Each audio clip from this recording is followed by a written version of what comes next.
Hey there, all. I'm pretty sure you are as equally interested when you look at this slide here right now. It says French Revolution. Let's dive into one of the most interesting things that happened in history in the late 1787 to 1799. It's something called as the French Revolution. Let's dive in to know what that is, right? So, what is French Revolution? So, French Revolution was happened from 1789 to 1799. It was a period of radical social and political upheaval in France that threw the monarchy and it kind of established a republic government. So there was a lot of discontent, there was a lot of monarchy, there was economic hardships, and there was an enlightenment of like liberty, equality, revolution that threw a lot of feudal systems. And it is a time that involved like reign of terror, ascent of Napoleon Bonaparte, significantly shaping France and influencing modern democratic thoughts. I know when you look at this, you feel like, oh my god, there's so much that happened in French Revolution. Why don't I make it into small parts for you guys so that you understand this chapter better? So, first we'll go into what is French society and how was this French society way before the revolution started. So, French society was put in Ankin regime. So, it was divided into three estates or three types that we can call the clergy, which was the first estate, the nobility, that was the second estate, and commoners, which is put in third estate. So the first and the second estate were the ones that enjoyed the significant privileges by the government or just in by the country. They were not supposed to pay taxes. Well, majority of the burden or majority of the pain was given to the third state. They had a vast majority of population.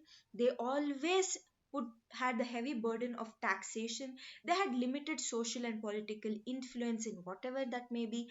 System was basically coupled with economic hardships. They had rising food prices.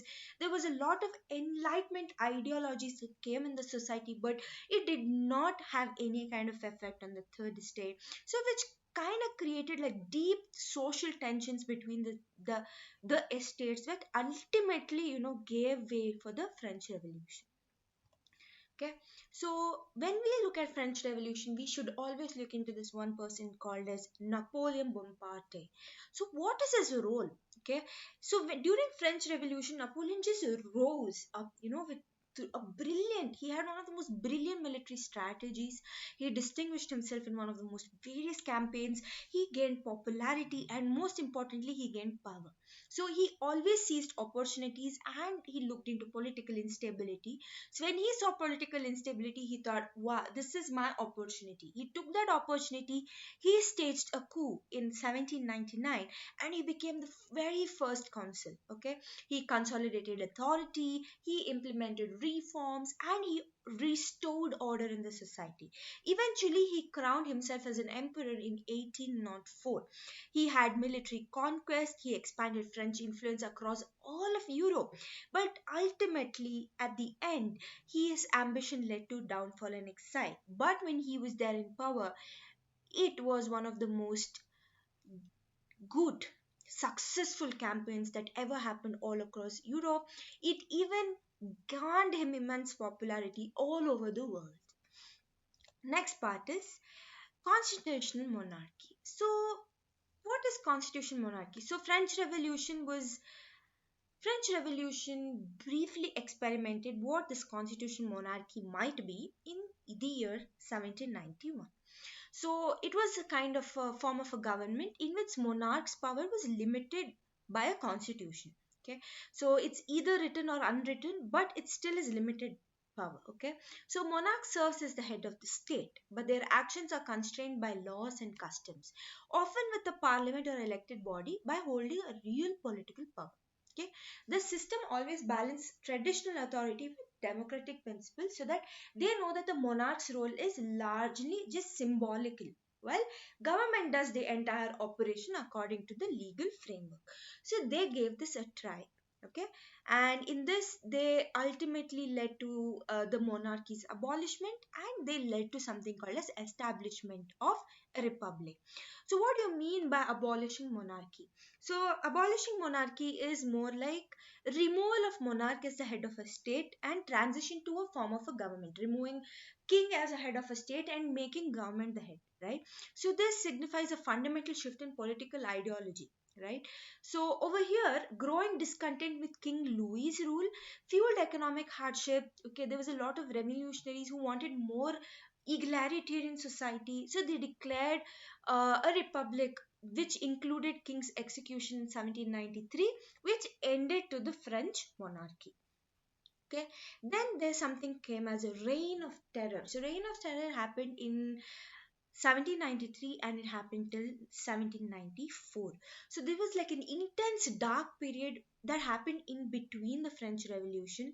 There was a widespread violence within the Committee of Public Safety, which was led by Robespierre. So he was a central role. So he was driven by a revolutionary. It was always driven. The reign of terror still gives people terror when you think about it. It had favors, it had counter revolution. There was thousands of people who were suspected of opposing the revolution. They were arrested, they were tried, they were majority were executed, primarily by the guillotine back then. This was a period that was marked by the political purges, paranoia. There was a climate of fear everywhere, leaving a lasting controversial legacy even in the history of French Revolution, and now me and you are actually learning about it. Okay, and what was the women's role in French Revolution? So women had an active role in French Revolution. So they had a dynamic, multifaceted role in French Revolution. They they were challenging gender norms and participated in upheaval. Okay, so when they looked into traditional historian narratives, they did not want that. They want to leave all of the traditions aside. They want to come. So women who were a part of this revolution were mostly from the third estate. They were heavily impacted by the economic hardship. They were especially the rising food prices. So they actively participated in Protestant riots. So they made one of the most important thing is women's march on Versailles in 1789, demanding bread and action from the monarchy. So women formed political clubs, societies such as the Society of Revolutionary Republic Women to discuss political issues and advocate for their rights. Then they had something called as Declaration of Rights to Women and to the Female Citizen. So women sought equal rights, including the right to vote, equal wages, access to education. In essence, women were not like, like they were not passive observers, but they were active agents, who pushed forward to do some kind of change during the French Revolution. Then came the abolition of slavery. So abolition of slavery was completed. There were two things that happened. It is a fluctuating process over here in French Revolution, especially when it came to abolition of slavery, because in 1794, under the pressure from radical Jacobins, the National Convention abolished slavery in 1974.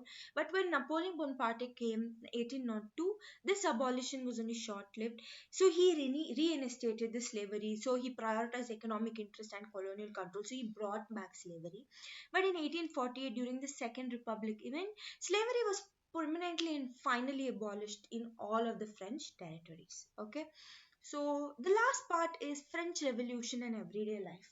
So French Revolution marked, or they kind of permeated every aspect of daily life. So transferring it from top to the down, the overthrow of monarchy, dismantling of the old social order, putting out all the traditional hierarchies behind, customs were challenged. People experienced dramatic shifts in everything from the calendar and whatever they had in hands, right?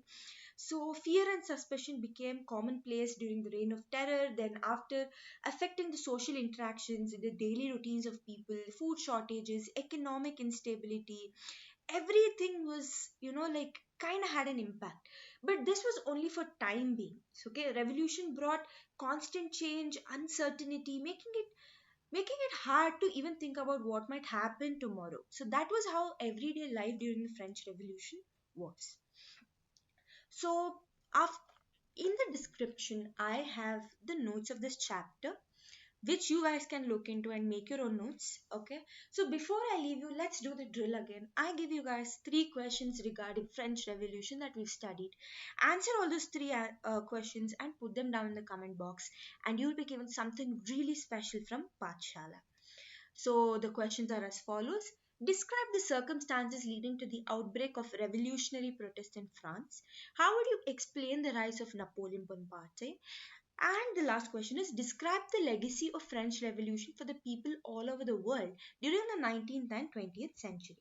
Thank you all for coming on this journey. I hope you understood what happened during the French Revolution and how everyday life of French people continued after the French Revolution.